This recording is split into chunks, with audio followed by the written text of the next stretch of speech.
Welcome to the time log training module for nurse administration students. We will discuss how to log your time. So from the home page, you're going to click clinical, time logs. We can see here that we had a previous time log entered, and from this page you can see the date of the occurrence, the rotation name, the task, your preceptor name, the clinical site, the cohort, your total hours logged, and the last time that you modified this, and the status, which will be appending until approved by your preceptor.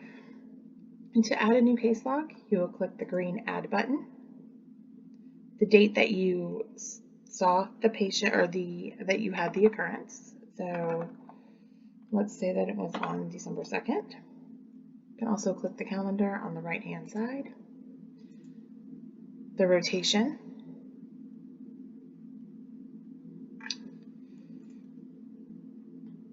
your section, which will automatically populate at the top. However, if it does not, you are able to do that by selecting below the time frame, your clinical site, which will populate under the scheduled area, your preceptor, your time tracking task will be nursing administration, the total number of hours that you were present at your site, and click Add.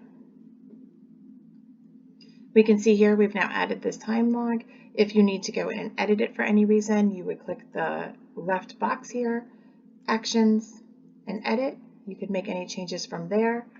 And if you decide you were there a different amount of time, you realized you inadvertently put the wrong preceptor, keep in mind if you do edit a time log that has already been approved, it will revert back to the pending stage. So please let me know, your coordinator, if you have any questions or need any further assistance with logging time logs. To return back to the home page, once you're complete, you click the icon in the left-hand corner, and this concludes our time tracking video.